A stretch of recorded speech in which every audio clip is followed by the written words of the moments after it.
Time for a Soccer Down Here 1v1, and for this one we go to the Children's Healthcare of Atlanta training ground to catch up with the Director of Methodology for Atlanta United, the first chance we've had to catch up with Dr. Javier Perez. Javier, thanks for dropping by for a 1v1. Thanks for having me, John. It's a pleasure to be with you today. When you were given the idea of, hey, come here to Atlanta United and become this newly created title of Director of Methodology, what was your initial reaction to coming down here to create something from scratch?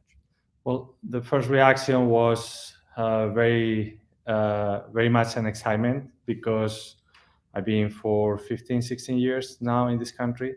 And obviously Atlanta is, in my opinion, the biggest club in the country. And I think always I strive for this kind of challenges and opportunities. In the past, you can look with the clubs I work with and the organizations. They have been world-leading organizations in soccer, and Atlanta qualifies for that. So the excitement was massive, and for me, it's a big challenge because it's a lot of work to do, and expectations are high at this club, at this level.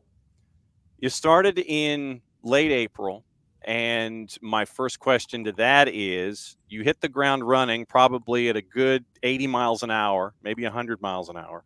Have you had the chance to catch your breath, or has it been constant work, implementation, adjustment, implementation, work? Has there been a pause, or have you just been flying ever since you hit the ground? That's a great question, because when I land here, I had a lot of challenges. I had some time that I really appreciate they gave me to evaluate the club, and particularly the academy and the second team. But I think it was a lot of demand and a lot of things to do and accomplish. And that's what is the experience for, right? Instead of jumping on all of them at the same time, I was doing one thing at a time. And that's been very helpful, particularly at the beginning, to find kind of like a roadmap. So with this roadmap, you came in with an idea, and it was a curriculum that was put together with your time at U.S. Soccer. And it is not something I would imagine that took you a day and a half or something that you wrote after lunch. Because if you look at this curriculum and you go to the end, you sit there and go, this is 123 pages of massive detail, from the general concept to the specific idea to position to position to position. And this curriculum, how long did it take you to come up from, oh, I have an idea, let me put it on paper, to the 123-page U.S. soccer coaching curriculum that exists? Yeah, well, that curriculum was published, I believe, in 2011. Mm-hmm. So that's a long time ago. And in order to get that curriculum completed, it was based on my experience as a coach previously in Real Madrid, working with the Spanish Federation, where I worked there implementing the coaching courses for professional coaches. And that's something that it was adapted for the US market. And back in the day, I had the opportunity to have a meeting with Dan Flynn, who was the CEO of US Soccer, and he wanted to bring that to the whole country. And that's when I worked with US Soccer for around 2 years as a consultant to develop that curriculum. And then US Soccer hired me full-time as well, and we had the opportunity to implement that curriculum for all the youth national teams. So it's a living document. It's not something that was now transferred from US Soccer to Atlanta United, because the demands of the game changed during the years. We have now a new curriculum here as well. I don't know if it's 123 pages, but it's around that number of pages. And but it's certainly different than the curriculum that I created for US Soccer. One, because in the meantime, I had a lot of experience with the U.S. national team, with two other clubs in MLS, apart from Atlanta. This is my third club in MLS. And as well because of the different roles that I had, being head coach in the MLS, assistant coach, and so on. So this new curriculum that we are now implementing here in Atlanta United is slightly different, but it's very exciting as well, because I think has all the ingredients that they are necessary to produce uh, first-class players and develop the best academy in the country. I thought it was really interesting that you used the word living, that it's a living document. And by my interpretation of that, it would be something like where you take a legal pad or something like that, and a legal pad in and of the pieces of paper, it bends, it's flexible, and you can work with that particular group of pages and have it as a document that can change, it can mold, it can blend. When it comes to the current Atlanta United version of it compared to your first version, how many different incantations of it did you go from, say, the U.S. soccer version? How different is that living document now than that first one you pieced together? Yeah, that's a great question. You mentioned about that document that is 123 pages, but there were other four documents that they were same length to implement that document, that they were never published, because that was part of a process, and then things were tweaked or changed. Um, but one thing I realized, it had to be one more practical. That's very theoretical document. Now I think, every coach, I'm more pragmatic, and I think I can support more on that side to the coaches, to be a little bit more pragmatic. So the new curriculum has more exercises that can give ideas to coaches, has influences from the different clubs and trends that I work with. Uh, for instance, there are trends there from Real Madrid methodology, but also from the City group, because I work for NYCSC, and other top clubs in world soccer. So I think it's important that there is an influence from the main trends in soccer, and two, it can be adaptable to the level of the players and the market that we are working with. In this case, the MLS market. When it comes to the implementation of it, and this is, you're eventually going to touch each and every academy age group, but you wanted to choose a particular age group to start, the U17s, if I'm not mistaken, to start the process. Why that particular age group before you had the chance to have the Atlanta United 2 during an international break take a peek at it? Why U17? Why them first?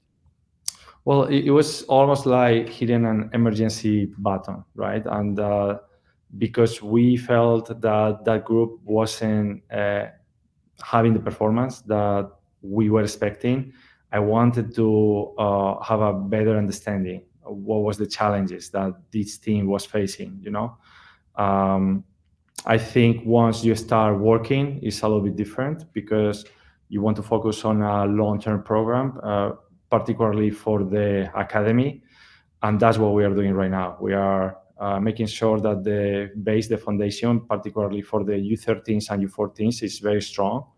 We focus on three things. We focus on the player profiles, the type of players that we want to select for the club, and we see the potential to develop that type of player. We know that Atlanta market is very athletic, and that's a plus for us. We want to make sure that we have these kind of players, and we develop them in house. The second thing is the resources and the coaching selection. So we need to make sure that the coaches that we have at the academy, they are highly qualified. And for instance, when I came, that was one of the parts of um, the evaluation, right? When I did the audit of the academy, is that we have one coach per team, and right now we have two coaches and a fitness coach per training session. So not only the amount of resources, but as well the quality of the resources. We have a couple of coaches that they were integrated into the academy. One came from Germany, another one came within market in the US. But I feel like we are a couple of steps ahead with these two coaches that they have been integrated in the academy. And the third thing, it would be the curriculum. Has to be a curriculum that it has to be modern, focus on different areas that requires the modern game. For instance, back in the day, if you remember when I published that US soccer curriculum, Spain was at the top of the crest with that very catchy possession style of game.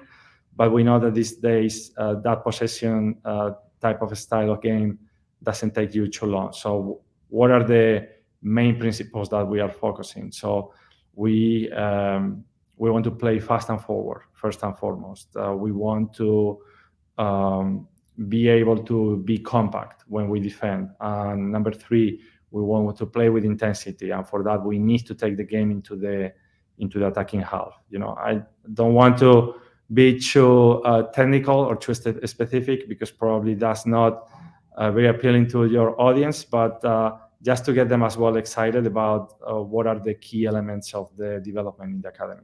We can go as deep as you want. It is not a concern on my part at all. You can hit me with anything, because if I've got a question, I'm going to raise my hand and go, okay, I need you to break that down for me. So don't worry about that at all. Look, and I think you made a great point, because I want to make things as simple as possible for the coaches, to the point that they can sit down, and when I explain things, they can say, well, I could come up with that idea. That means that idea is simple enough for them to understand and execute on the field. When it comes to evaluation of what you have tried to implement so far, I know that you like to do it in blocks, basically. You want to look at it after 30. You want to look at it after 60 days. You want to look at it after 90 days. How has the progression gone with implementation of what you are looking and what you anticipate Atlanta United to be from the academy on up to the first team? How is it going? How is the pacing in your mind so far? It's very interesting. That's a great question, because you come with a preconception, an idea that you think you can run.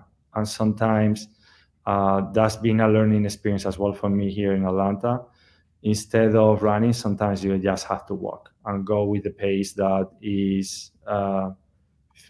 It's a lot of people. This is a big organization, and not everybody can go at the same pace. And if we need to take more time, we will take more time. And that's probably what is my adaptation that has been probably my main focus, right? Because I thought at the beginning that we would come and this is what we do, but the experience was that we needed more time. And probably when we started pre-season in the academy, it was a good learning process for the coaches, but as well I acknowledged that it was a lot to take. And now I'm giving a little bit more space, so they have the time that they need to be part as well of the process, because in the end, this is not about me, it's about how we can do this together, and once we are in the phase now that they are experimenting and they are implementing their own ideas into the concept, and it's taking a little bit longer, and I'm okay with that. 1v1 here with Director of Methodology Javier Perez for Atlanta United here on the SDH Network. How difficult is it to be patient, though? Because I know that you look at the first team and there's always the anticipation that they should be competing for stars and trophies and crests, and there's a level of patience combined with immediate return these days, where folks are sitting there and it's like it has to be an instant gratification, at least from the outside of an organization. It's like we want results now, results now, results now. We want trophies, wins, etc. How difficult is it to be patient, knowing that the outside world is looking for something that's an entirely different pace to what you want to do? Yeah, that's a great comment. I think patience doesn't mean that you don't have results, right? Because sometimes you can hide behind that excuse. We need time. We need time, and sometimes you need time to get results, but it shouldn't be an excuse. And I think the answer is accountability. So in this case, we are all accountable, but we give freedom, and with the freedom comes responsibility, and with the responsibility comes accountability. So if we give more responsibility to coaches, we look at the results, and depending on these results, then we need probably to make a further evaluation and implement more. If the results are going fine or okay, like the expectations that we had at the beginning, then we can follow the natural course. But I think the answer is the accountability. If we get the results, it will be more freedom. If we don't get the results, we will need to be a little bit more specific. You mentioned the talent base here in the southeastern United States that Atlanta United has access to visually, video, what have you. And I know that there's the idea of an analytics-based evaluation system to bring in players and talent and such. What I wanted to ask about was an intangible, and it's not something that can be attached to an analytical equation or mathematics. When it comes to bringing in a young player, how do you measure, and how is it measured? How do you measure heart as a part of the equation, and want to, as we say in the South, the want to gene? How does that apply to what you're looking for in an athlete that you think will benefit Atlanta United on the field as they grow older, and then B, hopefully as a part of that first team? How do you measure heart and off the field stuff? Yeah, that's a very, very good question, and that's the $1 million question. When you look across the board, different clubs in the world, if someone has the magic recipe to produce players, all players would come from Barcelona or Real Madrid or Manchester United, right? But we know that players come all over the place from different parts and even small clubs. So that formula doesn't really exist. Now, what you can do is have an eye for talent. And when we look at the talent here, particularly, we know that the market where we are in, we have very strong athletes. So that's our bet. That's our approach. So can we convince those players, or more than the players, those parents, that at age 9 to 12, they instead going playing basketball or football or other sports that they have more influence in this country, can we convince them to play soccer? And I think we are in a good spot right now. I think we have good examples here within the academy of those players that they are athletes, that maybe they don't come from a history of a family that they are very familiar with soccer, but they have the passion for sports, and now it's becoming a nice blend this season to see some of these younger athletes that they are very, very exciting from the physical point of view, and now how can we work with them on a daily basis. So one of the things that we implemented in the academy this year is having training on a daily basis, giving 1 day off a week, but minimizing or restricting the time, having training sessions more intense, so give them more exposure to the training and to the game on a daily basis. And And we can see right now how is that paying off, particularly when we go and we compete against other academies.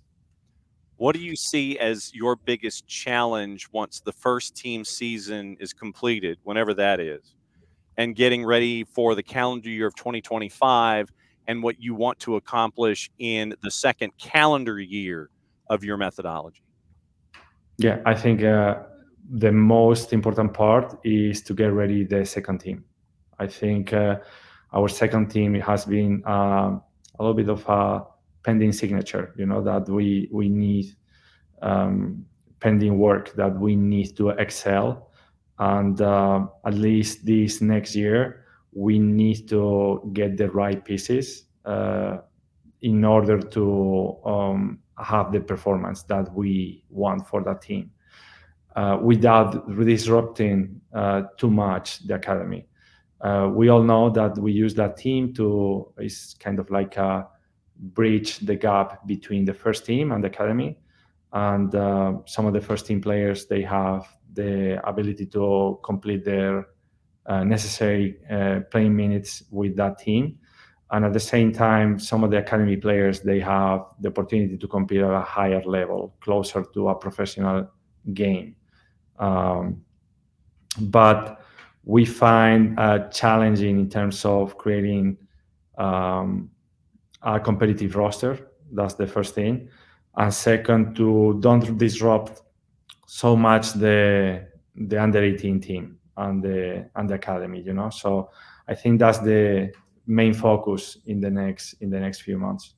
And we are looking forward to seeing how everything continues to grow and evolve. Javier, thank you for taking time out of your incredibly busy schedule, because I know at sometimes trying to catch up with you is like trying to grab a comet by the tail or trying to catch water in a rainstorm through your open hand. I can't thank you enough for taking the time here to hang out with us and explain what's going on here in the early stages with you as Director of Methodology for Atlanta United. Thanks for dropping by here at the SDH Network.